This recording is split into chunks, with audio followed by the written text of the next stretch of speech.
couldn't help myself. Straight from the path. Second appearance on these early edition of review/reaction videos because it also came up suggested, and I thought I'm going to have to do this one as well. First World Problem Child.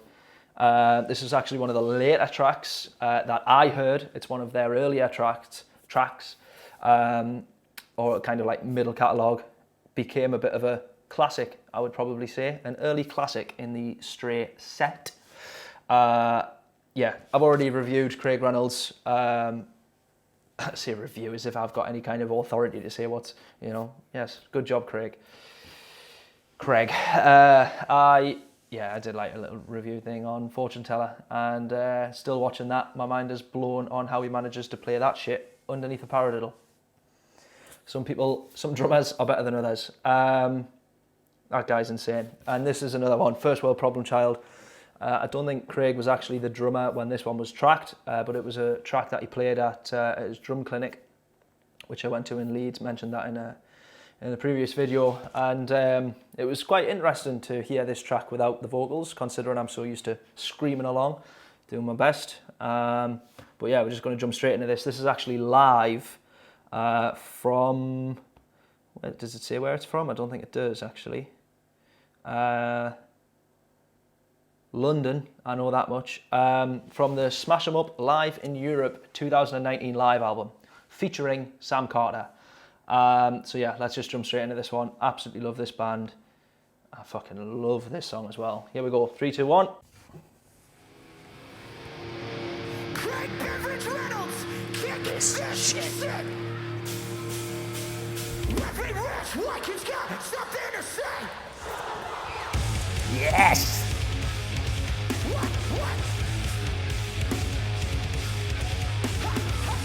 Just 9/4. Just 9/4. No big deal. So hard to keep those kicks going. Like, as tight as he does.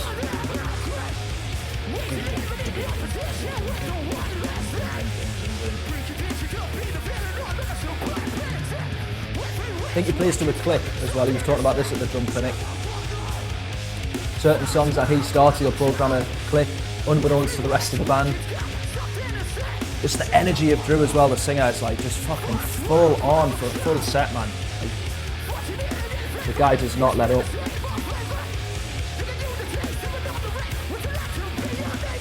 And again, you hear it on record and you're like, do they sound like that live?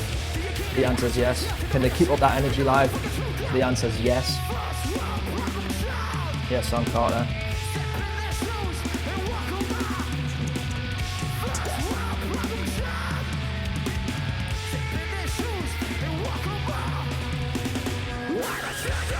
Fucking come on!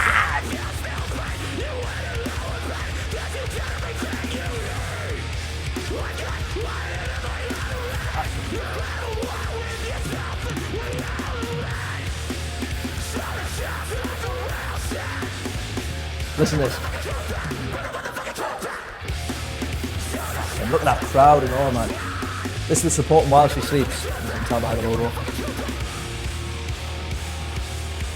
Who fancies a breakdown?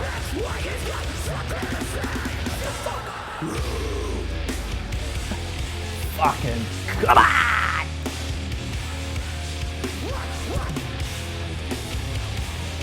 Fucking yes, mate.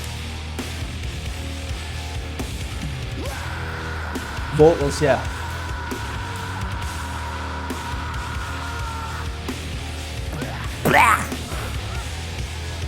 I'd love to be a metal vocalist.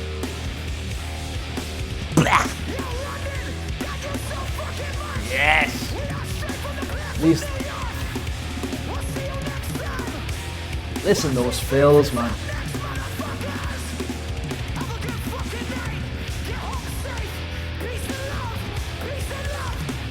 Unreal. The guy is unreal.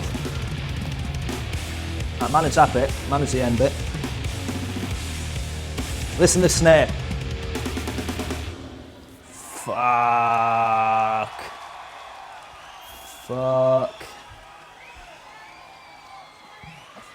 I'd love to be in that band just for one night. I'd love to be able to play like that and be in that band for one night. It'd be a bit embarrassing. Step behind the kit to play some of that when you fucking can't play it. Yeah, I'd probably not do many kind of like live performance videos of an entire band and stuff like that, but like this is one that I just absolutely love. Like I say, I love the band anyways, but love Craig's playing. Snare drum on that, man. Kick drums. The kick drum sounds tremendous, but the kick drums of what he's actually playing, sorry, get my words out, it's like just fucking something else. And 9/4 as well, I mean, like, as you do. I think he was saying that the guitarist had programmed that one, and then he had to sit down and learn that. There's just so many, actually. I'm talking, and as I'm talking, there's just so many tracks that are running through my head of like, should do this one, should do this one, should do this one, should do this one. All straight from the Path songs. Just, I absolutely love this band, and they're kind of like, in terms of writing heavy stuff like that, they're kind of like everything that it's like right up my street. Love the technical drums, love like even down to the guitar sounds, the bass tones, the sheer size of the band on record is just like fucking tremendous.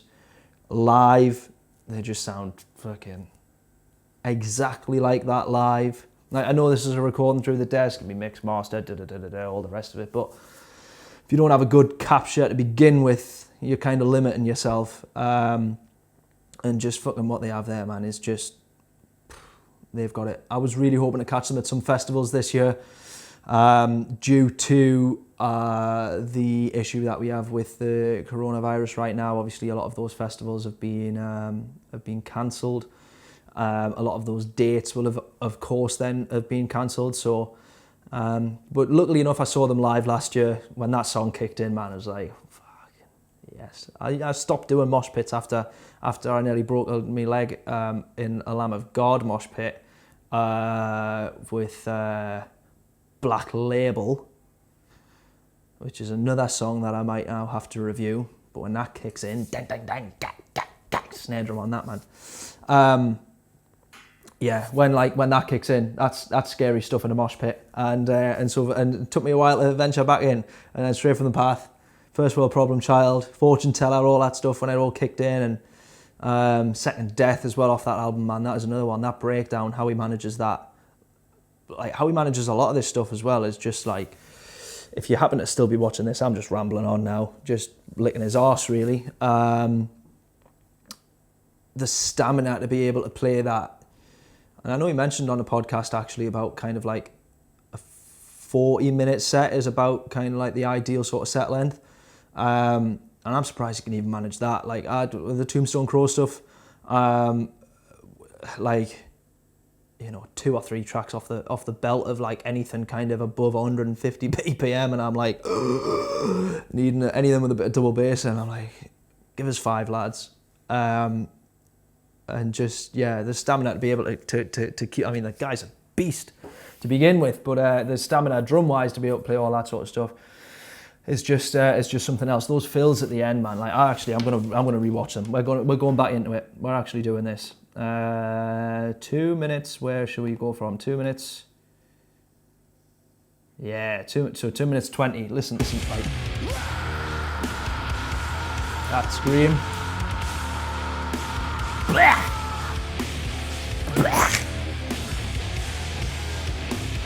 Listen to these drum fills, man. Like,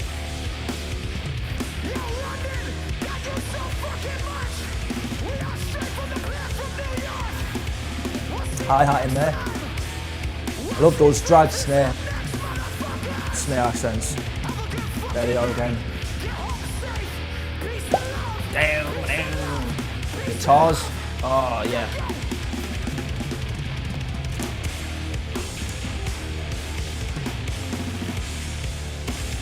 Snare drum. Fucking yes. Listen to the sound of that snare drum and all, man. Oh, unreal. But yeah, those drum fills, like, so much pocket, so much, like, fucking, it just sounds unreal. I love those accents. I found myself starting to do them quite a bit, actually, in quite a few tracks, going all that sort of stuff. Found myself doing that quite a bit. Just becomes quite addictive for some reason in drum fills. It doesn't quite work when you're trying to play Bob Marley, by the way, on at a wedding. Don't quite work, but it's good fun to try and put in. You watch the drum cam stuff. I film every gig. You watch the drum cam stuff back, and you're like, "The fuck am I doing that for? What the fuck am I doing there? Don't you want me? Don't you want me, baby? I'll try and chuck all that in underneath. Fucking. It's good cracking it. I love playing drums. Anyway, it's getting a little bit late. I'm starting to ramble on, chat shit. Hope you enjoyed this video. Like, comment, share, subscribe, all that good stuff. Comment below with who you would like to see me react to. Bands, drummers, songs, albums. And that's about it. Comment below and I shall do my best. See you in the next video.